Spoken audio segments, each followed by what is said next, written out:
como título tinha o Deus como Senhor, que como é o Senhor, o Kyrios. Aí o nome do ídolo, que é um nome próprio do ídolo, que é o nome o ídolo grego, Zeus, acabou Zeus, virando Olimpo. Acabou virando o título. Acabou virando o título do que a gente crê que seja o que fez o mundo. Exato. E o que era Kyrios antes passou a ser o nome. Por exemplo, Senhor, quando a gente falava Senhor Deus, nós estamos falando, né, o Senhor como nome, porque ali é onde estaria o nome do próprio Eterno. Certo. Onde está Senhor. E Deus como o título, a qual o nome carregava junto. Quando fala eterno, quer dizer, o eterno é o Criador, né? Criador. Que fez o céu, a terra e tudo e que vive para sempre. É um dos títulos corretos que ele tem, eterno. É o eterno, supremo, né? Poderoso. Altíssimo. Isso. Comandante de exércitos, né? É um dos títulos corretos que ele tem. Por isso que dali para trás não se acha mais nada. Mas por quê?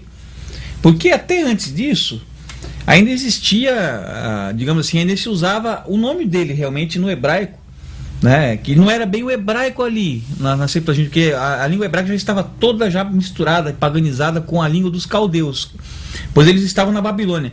A gente estava até explicando a questão de Salomão, lembra? Salomão? Certo, Nós vamos chegar nessa parte, vamos entender bem.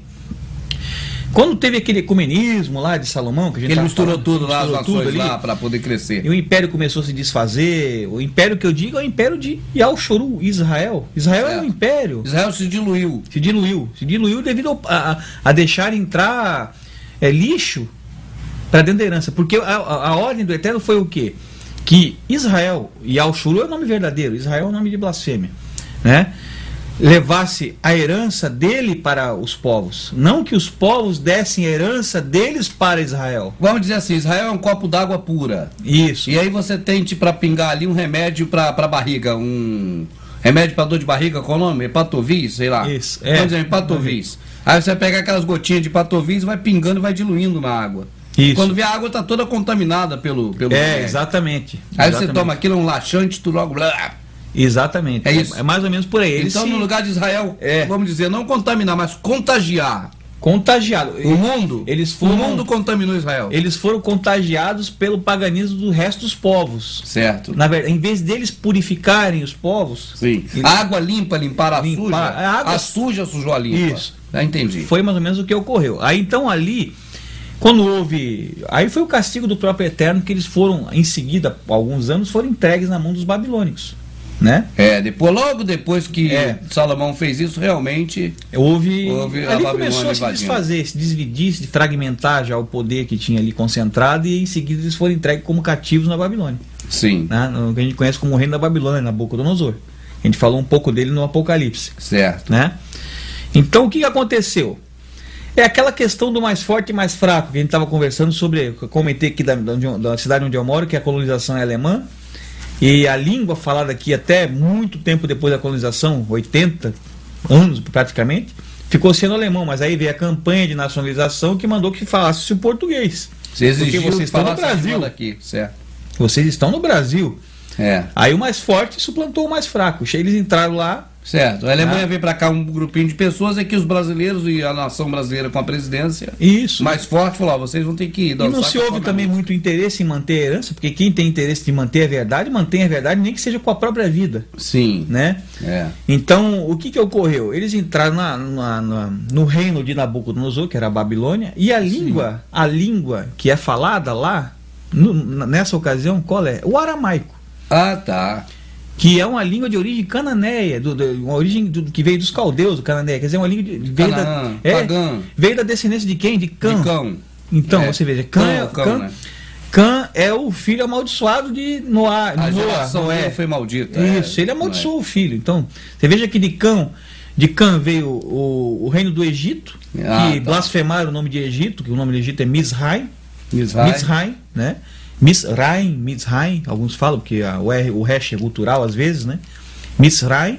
Deveria estar Mizraim até hoje, não sei por que botaram o Egito. Egito isso é para confundir, porque se a pessoa sabe que o nome verdadeiro é Mizraim, vai no livro de Jazar e vê que Mizraim veio de Cão, não tem dúvida de onde veio o Egito. Entendo. Tá entendendo? Entendi. Sabe que o Egito se originou da descendência de Cão, mas aí quando muda o nome, você acha que o Egito é um povo. Você vai parte para a teoria. Lá, apareceu por lá. Aí cai na teoria científica. Milhões de anos antes. Da evolução lá. Então, o livro de Jazar esclarece muita coisa assim, sabe? Sabe? Então, Esse é o grande erro. Então eles pegaram aquela língua cananeia, que era o aramaico, tá? E transformaram na língua deles. Essa que foi a grande verdade. Eles misturaram alguma coisa. O irmão não sempre explica aí, até de uma forma muito certa, que a Bíblia não é a escritura, mas ela contém a escritura. Não é isso? O hebraico moderno não é o hebraico verdadeiro, porque o próprio nome já diz hebraico moderno. Sim, hebraico moderno. Olha, o próprio nome da língua, o título que foi dado à língua agora, já diz que ela não é a língua original. Hebraico moderno. Se não é moderno, se é moderno porque não é o hebraico antigo. Moderno. Até, amado, eu queria pegar assim e dar uma lidinha aqui. Isso aqui está na Wikipédia. O pessoal pode entrar na Wikipédia, digitar a palavra hebraico, né? E vai aparecer a história da língua. É bom para saber. Eu vou ler um trechinho no texto que vai falar disso que eu estou falando aqui. Vai ver que não sou eu que estou inventando. Tem gente que gosta de criticar a gente, né? E para provar que não sou eu que estou inventando, isso aqui não está só aqui, está em qualquer livro. Tá? Certo. Você vê, a língua formal do Império Babilônico era o aramaico. Tá? O Império Persa, que conquistou o Império Babilônico poucas décadas depois, no início do exílio judeu, adaptou o aramaico como língua oficial. Bastante semelhante ao hebraico. Ele tem uma semelhança. É uma sombra do joio do trigo. É uma sombra, isso, uma sombra do joio do trigo. E o aramaico emprestou. Isso aqui que é interessante. O aramaico emprestou muitas palavras e expressões ao hebraico, principalmente devido a ser a língua utilizada no Talmud e em outros escritos religiosos. É uma língua usada no Talmud. Será que é coisa boa? Não. Né? Não pode vir coisa boa. Reparar que não pode. Então, emprestou muitas palavras ao hebraico, tá? Principalmente devido a ser a língua utilizada no Talmud. Certo? Inclusive, amado, a gente podemos voltar lá na questão do... Eu tenho que reforçar bem isso aqui. Como é que uma língua semítica vai ser falada por caldeu? Como é que uma língua semítica vai ser falada pelo adversário? Eu vou provar. A história diz que é semítica, mas será que é mesmo? Porque nós vamos... Semítica quer dizer de 100, né? Que veio de 100. Nós vamos fazer o seguinte, ó. Pegamos ali aquela passagem que nós lemos ali no livro de Isaías, falando do cerco a Jerusalém. Sim. Lembra lá que os assírios cercaram? Nós comentamos que a pessoa pode voltar na sombra, naquele DVD da sombra, que nós comentamos bastante lá sobre isso. Eu lembro desse Pega o DVD da sombra e dá uma olhadinha lá. Ali diz que os assírios cercaram Jerusalém. É verdade. Sitiaram Jerusalém. Aquilo é uma sombra do que vai acontecer agora no final, no final dos tempos, quando houver a grande guerra ali, que vai ser cercado pelo inimigo. O assírio é inimigo, povo inimigo. Tá? E ali diz que a língua que os assírios falavam era qual? Era a língua aramaica. Aramaico. A língua do inimigo é língua semítica? Não. É impossível ser uma língua semítica. Canané, vinda de Cã. De Canaã. A língua não era falada lá? Então a gente pensa o seguinte, ó. A língua do inimigo, certo? Trazida para dentro da língua da herança. Aconteceu isso hoje? Fernando, a gente vê isso como algo terrível contra o Criador, né? Porque herdou do adversário. Do adversário. A forma de falar, né? Ele está lá exemplificando o adversário, né? O irmão mesmo está falando, e foi trazido para dentro da língua original, essa língua aramaica.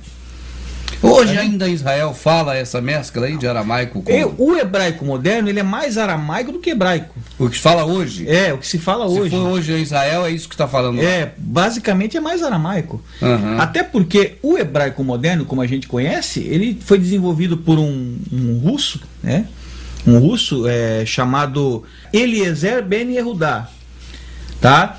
E ele começou a desenvolver a língua no final do século XIX e acabou lá em meados do século XX a desenvolver a língua.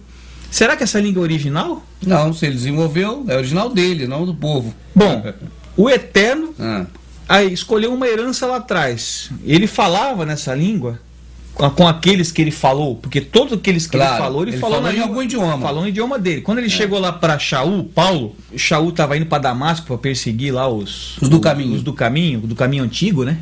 Caminho antigo, hein? Não vamos esquecer isso aí. O caminho está lá atrás, não está aqui hoje não. Hoje aqui é tudo mentira, tá? Ele escutou uma voz que falou com ele, né? Lembra quem foi? Leu já lá no livro de Atos? Lá, eu li que foi Jesus que falou com ele, né? Será que foi Jesus mesmo? Eu creio que não, porque falou Ele falou em hebraico? Em hebraico não podia ser Jesus. Ouviu uma voz que falou em hebraico. Inclusive esse texto, essa passagem é uma chave, né, Fernando? É uma chave. Porque o Salvador, aquele que morreu por nós, falou na língua dele, hebraico. Ali é textual, diz que foi em hebraico. Exato. E Jesus nasceu agora, o nome, né? Há pouquíssimo tempo. Um nome, inclusive, Pierre de la Romée, que foi o homem que botou o som do I no J, que foi em meados de 1500, por aí, 1500, ele nasceu em 1512, então foi meados ali de 1500 para frente um pouquinho. A gente vê que é um som novo, né? O som tem meio milênio de existência. O som do J, né? O som do J.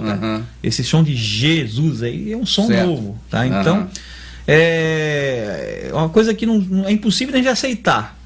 E vendo essa questão de que o próprio Messias, quando falou com o Shaul, que nós conhecemos por Paulo, né?